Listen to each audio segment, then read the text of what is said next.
The first thing Dr. Elias Crane noticed when he stepped out of his prefab laboratory was the silence, an unusual crystalline stillness settling over the valley like frost.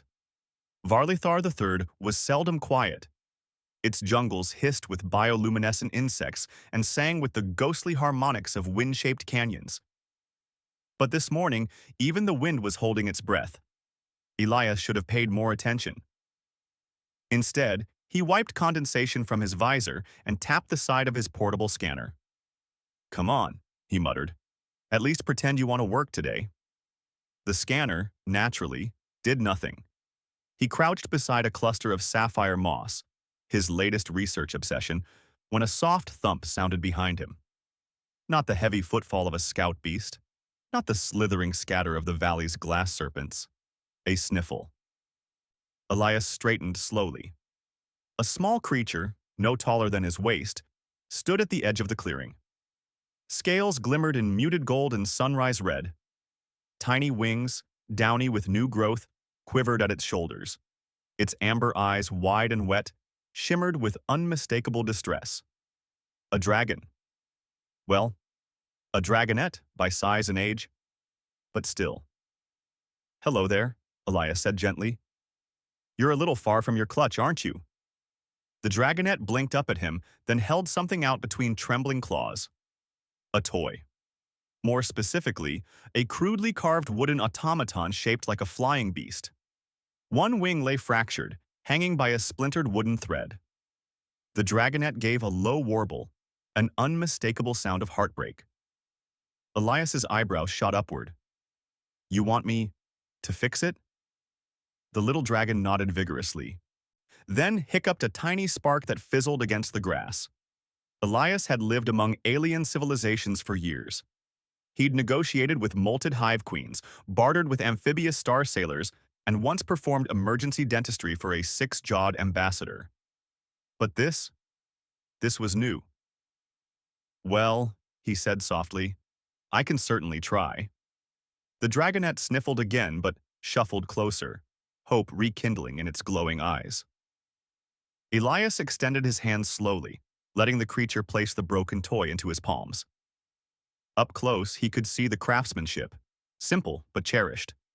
The wood was meticulously etched, as if someone had carved it with reverence. "You wait right here," he murmured. Inside his compact lab, Elias set to work.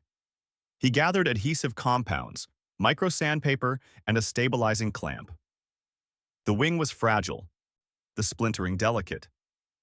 Not an impossible fix, just one requiring care few bothered to give these days. Outside the window, the dragonette pressed its snout to the glass, fogging the pane with warm breath. Elias smiled despite himself. When the final reinforcement set, he lifted the toy and gave the repaired wing a cautious flex. It held beautifully. Better than before. He stepped outside, holding the automaton like a treasure. The dragonette gasped, a small, delighted chirrup that made Elias's chest warm. It bounded forward, wings fluttering, tiny claws tapping excitedly against the soil. "Good as new," Elias said, offering it back. The dragonette seized the toy and hugged it to its chest with such earnest joy that Elias almost laughed. It spun, tail whipping air, then rubbed its head affectionately against his knee. "You're very welcome," he chuckled. Then a shadow fell across him. Massive, silent, regal. Elias froze. From the sky descended a creature of impossible grandeur. A full-grown drake, wings spanning the clearing like an eclipsed sun, scales gleaming with molten iridescence. Its eyes, deep and ancient, fixed on him with a predator's stillness and a monarch's judgment. The dragonette squeaked and darted behind Elias's leg. "Oh," Elias whispered. "You must be its mother?" A voice echoed in his head, resonant and layered like sunlight on water. Not merely mother. Elias's breath hitched. "I am Velunir, High Matriarch of the Etherdrake Dominion." The ground itself seemed to bow beneath her presence. He swallowed hard. "Well? I hope I haven't overstepped."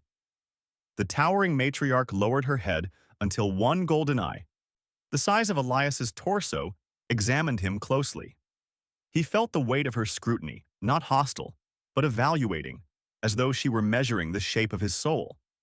My child came to you weeping. You repaired the treasured token it carries. The dragonette peeked out and chirped proudly, raising the toy as evidence.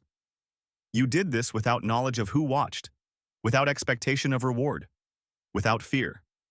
Elias cleared his throat, suddenly very aware of how fragile humans were. Well, it was important to them. That was enough for me. The matriarch exhaled a warm gust that rustled his coat. Few among your kind treat the small acts with reverence. Fewer still offer kindness to one perceived as monstrous. She lifted her head, and the valley seemed to expand around them like a held breath released.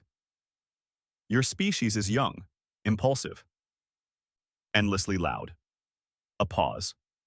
But today, you have reminded me why the stars speak of humans with wary respect. Elias blinked. I reminded you? That humanity, for all its flaws, is capable of gentleness powerful enough to change empires. The baby dragon trilled in agreement, nuzzling his hand. Elias found himself smiling softly. I'm glad I could help. The matriarch's wings unfurled, scattering gold-flecked dust through the air. Then hear this, human one, who mends. Her voice thundered through his mind with the quiet force of destiny. From this moment, you are under the protection of the Ether Drake Dominion. Any who threaten you shall answer to my fire. Elias stared, stunned. Ah, thank you?